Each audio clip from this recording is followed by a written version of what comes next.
वर्षों से मिली असफलताओं के कारण मेरा जीवन दिशाहीन सा हो गया है। जो भी लेता हूँ गलत ही हो जाता है। इससे आत्मविश्वास डगमगा सा गया, भय, दुख, अनिद्रा बढ़ गई है। देखो, जब तक हमारे पूर्व पाप नष्ट नहीं होंगे तो हम कोई भी सफलता का कार्य करेंगे तो हमें असफलता में गिरा देंगे। हम बहुत सकारात्मक सोच रखना चाहेंगे, हमें नेगेटिव सोच में पहुंचा देंगे। ये है पाप का परिणाम। और पाप को नष्ट किए बिना हम सुखी नहीं हो सकते।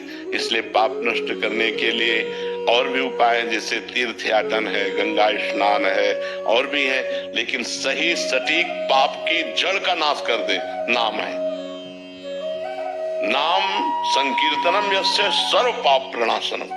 आधा घंटा नाम कीर्तन करो जोर जोर से, और चलते फिरते नाम जप करो, देखो सब पॉजिटिव हो जाए। आधा घंटा कोई नाम कीर्तन करो, जो नाम प्रिय हो आपको, हरे कृष्ण श्री राम जय जय, जो भी राधा राधा राधा, खूब जोर जोर से भगवान नाम कीर्तन करो और चलते फिरते नाम जप करो। फिर देख लो आप उसका परिणाम, फिर आप खुद अनुभव करें। लेकिन लंबे समय तक 2-4 दिन किया फिर पाप कर लिया, फिर 2-4 दिन किया पाप किया, वो बात नहीं है।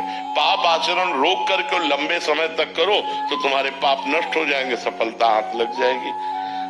सबको सफलता क्यों नहीं प्राप्त होती, सबको सुख प्राप्त क्यों नहीं होता, लेकिन सब लोग सुख के लिए ही कार्य करते और दुख क्यों प्राप्त होता है? उसका कारण पाप है। हम पाप कर्म वर्तमान में भी करते हैं और जो भूत में पाप कर्म किए हैं वो परिणाम में आ रहे हैं। इसलिए हम असफल हो रहे हैं, दुखी हो रहे हैं, चिंतित हो रहे हैं। नाम जप करो, बहुत आनंद प्राप्त होगा, बहुत आनंद। हम कह रहे हैं लोक परलोक के सब सुख आपको प्राप्त हो जाएंगे। आप डट के नाम जप तो करो। जैसे लोग कहते हैं कि नाम जप करने से क्या खाना मिल जाएगा, तुम खाना की बात क्या करते हो? अगर भगवान का नाम जप करो तो लोक परलोक सब जगह सुख प्राप्त होता है। जहाँ पाप नष्ट हुए तो सुख ही सुख घेर लेता है। और अगर भाई पाप कर्म करोगे तो पुण्य के प्रताप से ये मिल जरूर सकता है, लेकिन तुम्हारा नाश हो जाएगा। अंत में तुम्हारा नाश हो जाएगा, अंत में तुम जीरो पे होगे, कुछ तुम्हारे पास नहीं होगा। अगर नाम जप कर रहे हो, आज दुखी हो, चिंता मत करो, कल सुखी हो जाओ। हमको भोजन तक नहीं मिले 8-8 दिन, तो आज हम आपको प्रमाण दे रहे हैं कि हम गाड़ी पे चल रहे हैं तो कल हमको भोजन नहीं मिला।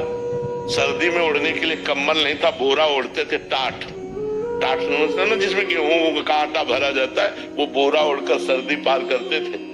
और आज हम तो आपको क्या बताएं, जो आप समझ लो यही है, तो क्या व्यवस्था नहीं होगी?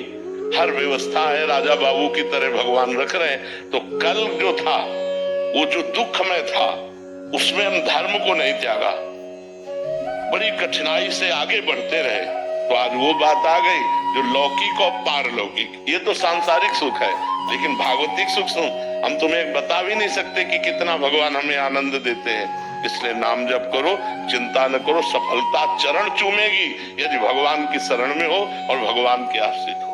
महाराज जी, निरंतर प्रयासों के बाद भी जब असफलता मिलती रहे तो स्वयं को मोटिवेट क्या प्रयास करते हो? लौकिक ही प्रयास तो करते हो ना, अपने पूर्व पाप के नष्ट करने का प्रयास तो नहीं करते कि आप कोई अनुष्ठान कर रहे हैं, आप भजन कर रहे हैं, आप परोपकार कर रहे हैं, आप तीर्थ याटन कर रहे हैं पवित्र भाव से। ये तो सब कुछ है नहीं। तो पूर्व में जो पाप कर्म किया है, अब जो आप सफलता के लिए प्रयास करते हैं वो आपको असफल कर देता है, गिरा देता है। तो आपका प्रयास कोई आध्यात्मिक है क्या? तो फिर बिना आध्यात्मिक प्रयास के आप कैसे विजय प्राप्त कर सकते हैं? जो हमने पूर्व में पाप किए हैं, गलतियां की हैं, वो हमको दुख देंगे ना। हम पढ़ लिख करके अच्छा बनना चाहते हो, हमको गिरा देंगे। हमारे पास सर्टिफिकेट लेकिन नौकरी नहीं मिलेगी, व्यापार में पैसा लगाते हैं लेकिन सफलता नहीं मिलती है, तो वो हमको दुख देगा ना पाप कर्म। तो उस पाप कर्म को नष्ट करने के लिए हम क्या प्रयास करते हैं? विचार कीजिए। कोई प्रयास नहीं करते ना, तो उसके लिए प्रयास करो। हम कह रहे कुछ मत करो, राधा राधा राधा राधा राधा नाम जपना शुरू करो।